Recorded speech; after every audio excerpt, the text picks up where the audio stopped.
Materi kali ini kita akan belajar tentang kurban.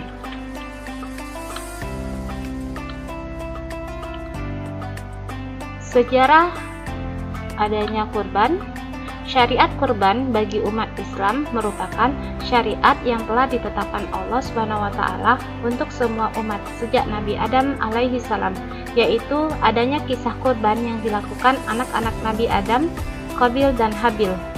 Mereka berdua berselisih karena salah satu dari mereka berdua kurbannya tidak diterima, sampai menimbulkan pembunuhan yang pertama kali dalam sejarah kehidupan manusia di dunia. Ini dengan tewasnya Habil di tangan Qabil.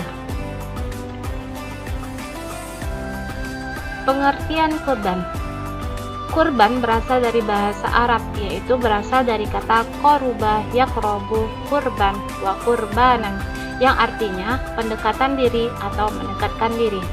Kurban juga disebut al-udiyah dan adriyah, adalah binatang ternak yang disembelih seperti unta, sapi, dan kambing pada hari raya kurban dan hari-hari tasyrik, yaitu tanggal 11, 12, dan 13 Zulhijjah, yang diniatkan semata-mata untuk mendekatkan diri kepada Allah Subhanahu wa taala. Secara istilah syariat Islam, kurban adalah penyembelihan binatang ternak yang memenuhi syarat kepada Allah Subhanahu wa taala. Adapun dalil nakli tentang ibadah kurban terdapat di dalam surah Al-Kautsar ayat 2. Fasholli li rabbika wanhar. Fasholli li rabbika wanhar. Maka salatlah untuk Rabbmu dan sembelihlah hewan. Di ayat yang lain Allah juga berfirman, Bismillahirrahmanirrahim. Wal budna ja'alnaha lakum min sya'airillahi lakum fiha khair wadhkuru ismallahi 'alaiha shawaf fa idza wajabat junubuha wa kulu minha wa at'imul qani'al wal mu'tar kadzalika sakharnaha lakum la'allakum tashkurun.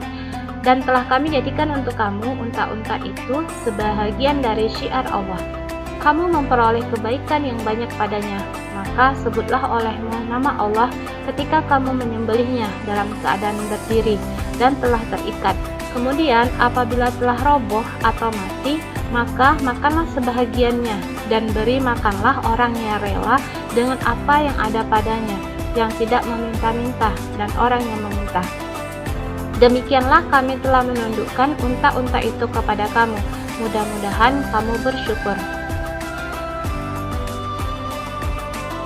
Hukum kurban.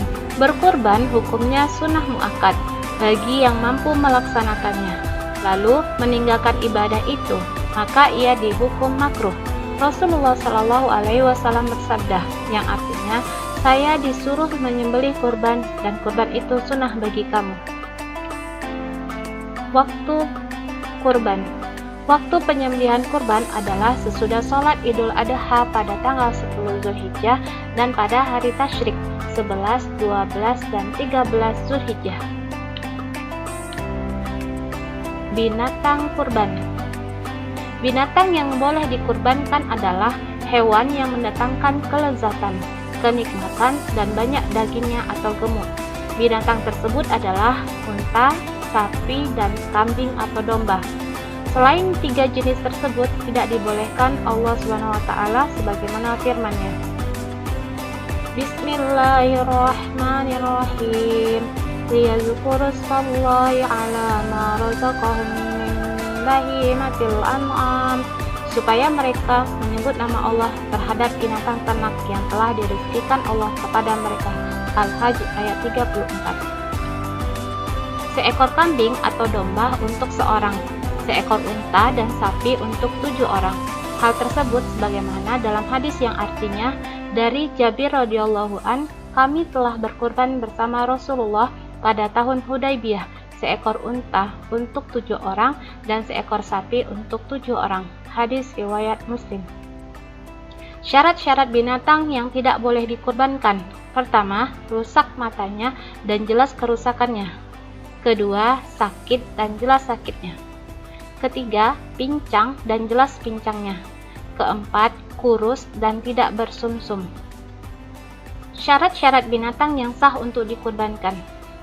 Kambing atau domba umur 1 tahun atau lebih, atau sudah berganti gigi, atau yang disebut dengan dan. Kambing umur 2 tahun atau lebih, yang disebut dengan maz. Sapi atau kurban umur 2 tahun atau lebih. Unta yang berumur 5 tahun yang disebut ibil. Ibadah kurban itu pada dasarnya adalah ibadah ritual, tetapi juga mengandung aspek sosial. Kenapa dikatakan ritual? Karena pada penyembelihan hewan itu memang tidak bisa kita terima secara logika. Ghairu ma'qulil makna. Sejak zaman Nabi Ibrahim alaihissalam misalnya, ketika beliau diperintah oleh Allah untuk menyembelih anaknya sendiri, ini kan ritual, tidak masuk akal bahkan. Lalu Allah ganti dengan seekor kambing. Nah, kambingnya itu setelah beliau sembelih, tidak ada cerita Nabi Ibrahim kemudian membagi-bagikan daging itu kepada fakir miskin. Kenapa? Karena itu tempatnya di padang pasir, tidak ada orang di sana. Jadi setelah disembelih, ya pulanglah beliau. Tidak ada urusan dengan bagi-bagi daging itu kepada masyarakat. Dan pahalanya sudah diterima. Karena intinya memang adalah ritual penyembelihan. Begitu darahnya mengucur, membasahi tanah, maka rontoklah satu persatu dosa-dosa yang pernah kita lakukan. Ini aspek ritualnya sangat kuat. Oleh karena itulah ketika Rasulullah SAW menyembelih hewan kurban, beliau juga menyebutkan, ini untukku dan untuk keluargaku, kemudian aku persembahkan untukmu ya Allah, begitu. Itu Nabi melakukan penyembelihan sendiri. Tidak kemudian beliau membantu fakir miskin dengan uang begitu saja, tapi beliau lakukan sendiri ritual penyembelihan itu. Bahkan lebih utama kalaupun misalnya wanita tidak mampu untuk atau tidak berani untuk menyembelih karena takut dengan darah, melihat pisau, atau mungkin agak-agak gimana melihat hewan-hewan itu, setidak-tidaknya datanglah, hadirilah, lihat dan saksikan bagaimana prosesi penyembelihan hewan itu, karena menyembelihnya itulah sebenarnya adalah ritual ibadahnya. Jadi intinya adalah bagaimana menyembelih hewan dan darahnya tertumpah, dan disitulah sebenarnya nilai dari ibadah kurban itu sendiri. Nah, akan tetapi sudah dikatakan sebelumnya bahwa selain bersifat ritual, nah, kurban ini juga punya dimensi sosial. Dimensi sosialnya bagaimana? Kita sebagai orang yang berkurban disunnahkan untuk memakan dagingnya dan kita beri makan keluarga kita. Kita kasih makan anak-anak kita, istri kita, saudara, keluarga dan sebagainya. Ini adalah bagian dari sunnah juga. Sebagaimana juga disunnahkan untuk dihadiahkan dan juga disunnahkan untuk disedekahkan. Di sini ada dimensi yang kedua, yaitu dimensi sosial. Walaupun ini bukan inti, bukan peranan utama dalam ibadah kurban. Peranan utamanya ada pada dimensi ritualnya itu, penyembelihan itu. Maka oleh karena itu, yang lebih afdol adalah kita sebagai orang yang mau berkurban, ini yang lebih afdol adalah kita yang melakukan penyembelihannya.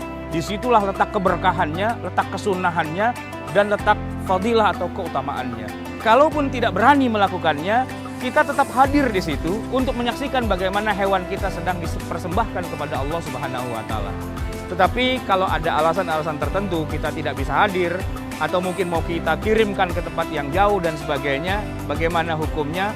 Tentu saja ibadah ini juga boleh diwakilkan kepada orang lain, kepada orang yang kita percaya, jadi kita hanya kirimkan uangnya saja, tidak kita lakukan sendiri penyembelihannya, itu pun juga sudah sah.